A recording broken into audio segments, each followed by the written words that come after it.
Hello, my most amazing artist. Today we are going to make this really cool landscape picture with a Dine heart attached to it. And there are a lot of steps, so I'm going to show you those as we get them all done today. So I'm going to show you step 1, then I'll show you step 2, step 3, and then I think we'll go to our seats and do those 3 steps and then come back to the carpet, watch step 4, 5, and 6, and go back to the seats to do step 4, 5, and 6. Okay, so let me show you step 1. Okay, so you'll start with a blank white sheet of paper and a Sharpie. And what you're going to do is you're going to draw a horizon line. So you can draw this straight across, you could draw hills, you're going to draw this however you want. And then you are going to draw at least 3 trees.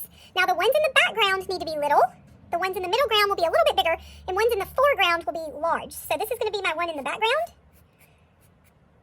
and it's going to be small, okay? When I draw the one in the middle ground, let's see.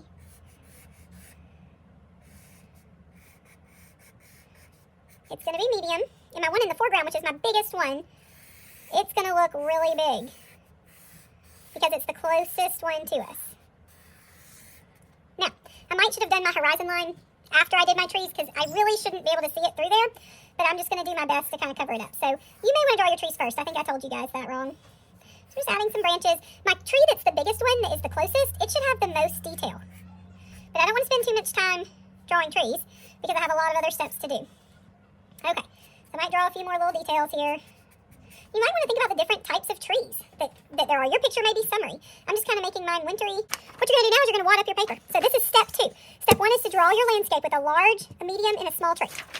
Now on this, have to be careful not to tear your paper. But you're going to wad it up, and then you're going to carefully unroll it. Now this is the part where it tears. So if your paper rips, I'm probably not going to give you a new one. So do this carefully. All right? You might spread it out. You're going to do this 3 or 4 times until you get lots of good wrinkles in here. Keep wadding it up and unfolding it until you've done it about 3 times and you have a whole lot of good wrinkles in there. 3 times should be enough. Just remember to be very careful and don't tear your paper. You are going to take your crayons, and I would just pick maybe 2 or 3 colors. And your crayons need to not have paper on them. So you can probably find some that don't have paper, but if you can't, then just feel free to peel the paper. Now, if you notice, I am using the side of the crayon. That is why we peel the crayons, because you have to use the side. You could also break a crayon if it's way too long. For this one, I use purples and blues to make it kind of look wintry. So I'm just doing something a little bit different here. You can color yours like a picture, or you can just take it 2 colors and color all over the entire paper. That is totally up to you. You're the artist, and you can do it any way you want. I'm kind of coloring mine like a sky, and then I'm coloring the trees separate. But you could just do it like I did my blue and purple one, and I just took blue and purple and colored over the entire surface of the paper. It's up to you. You're the artist. I can't wait to see how you guys do this and how they're different.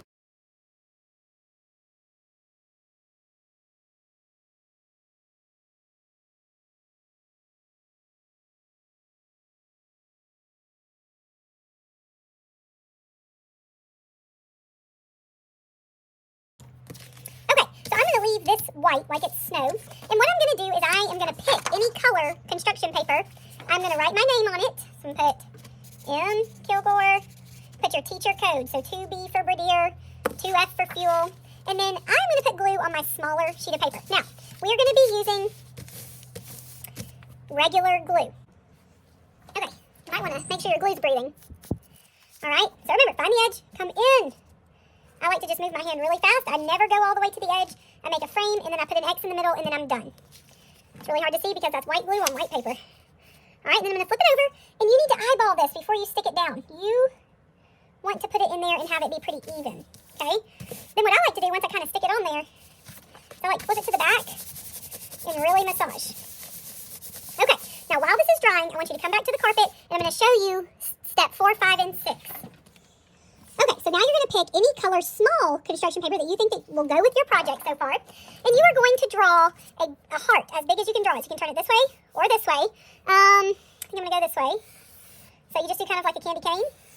And a candy cane, it doesn't have to be perfect. Now I'm going to use oil pastels. And just like Jim Dine, he does like lots of scribbly, kind of messy hearts.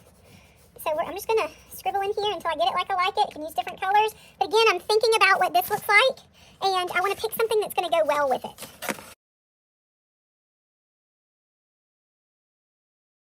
Right, Jim Dine typically has like a big, messy black outline with his hearts. And he typically has a highlight. So a highlight, you're going to use white. And it may show up. Or it may not. But it typically just kind of is on the edge somewhere.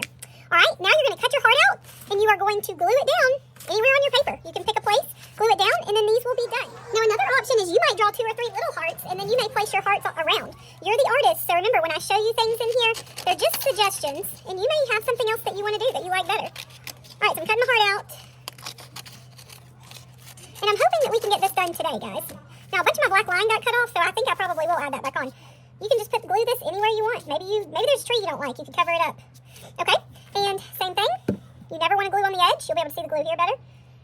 Glue around it. Don't glue on the edge and put a little X. All right, look at how much space is between my glue and the edge. Also, my glue line is very thin. So I'm going to add my heart. I am finished. These are going to go on the drying rack because they have wet glue. If you have a spot that is coming up, you can put a little bit more glue, like in the corner. But again, don't put your glue real close to the edge. Rub everything down before you put this on the drying rack. Be sure that your name and your teacher code is on there. That's super important. All right, have fun. Let's try to get these finished today.